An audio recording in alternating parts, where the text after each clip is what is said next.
This is our presentation for our American Amber Ale, and as you can see here, we are planning out mise en placing our ingredients and our equipment. We use 2-row American Pale Malt as our base malt, accompanied by a blend of caramel and crystal 40 to 80. These crystal caramel malts help establish both the distinct amber color and flavor of this assigned beer style.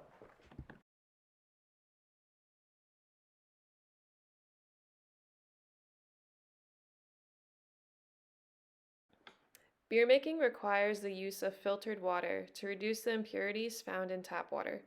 This water, also called liquor, was brought up to 150 degrees Fahrenheit before adding it to our malts.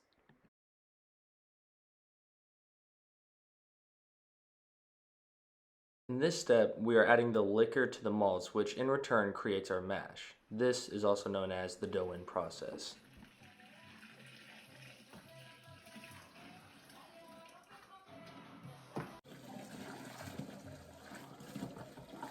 Careful, you're gonna splatter things. It's one of my favorite smells for real. Oh, it's such a home.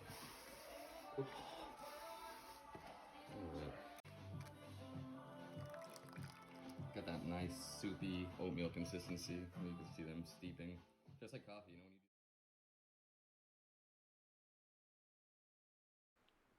The iodine test is used to check the amount of sugar pulled from the malts. If the iodine turns purple, the mash needs to sit longer to complete sugar extraction. For our iodine test, no change appeared in its color, meaning all the sugar has been extracted.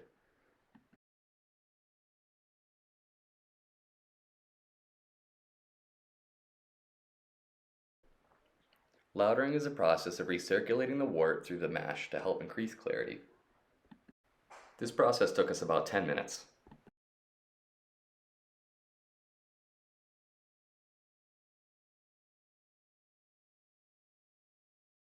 Following the lautering process, we initiate sparging. Sparging is the spraying of hot, fresh liquor onto a mash to rinse out residual sugars. It is essential to achieving desirable efficiency of sugar extraction. The liquor temperature is 165 degrees. We sparge for about 10 minutes.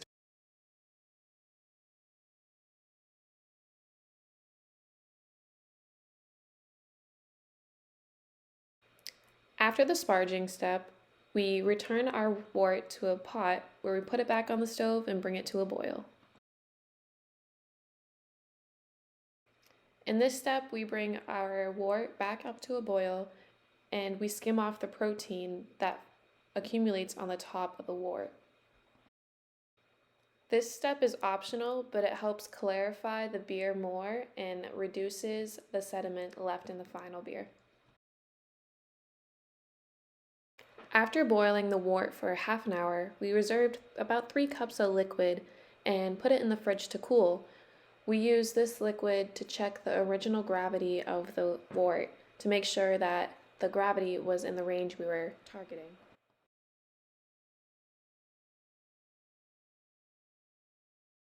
Utilizing part of the 3 cups we reserved and cooled down, we added the yeast to about 2 cups of that liquid so we could bloom the yeast and get it ready to put in our vessel.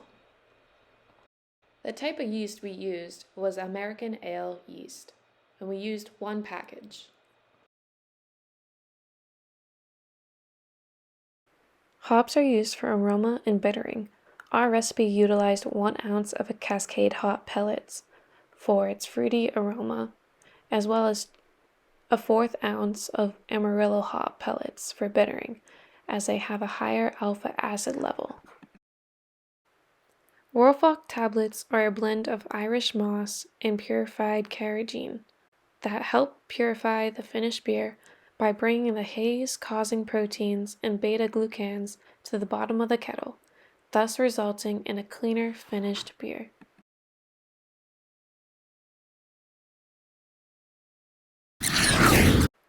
Whirlpooling is the process of steadily chilling the wort to a temperature favorable for the yeast to be pitched.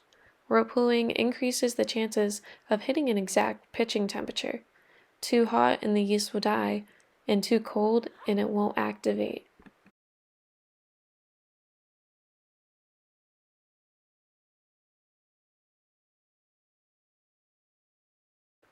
This process is called pitching. It's when you add the yeast to the wort to start fermentation and produce a beer.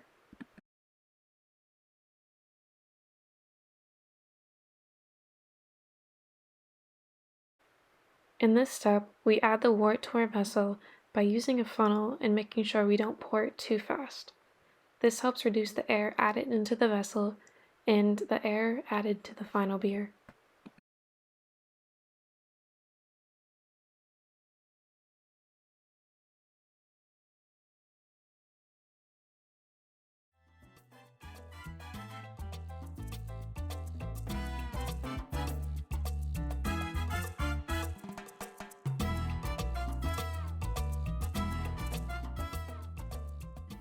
Go. No, slap it. Yeah, slap it.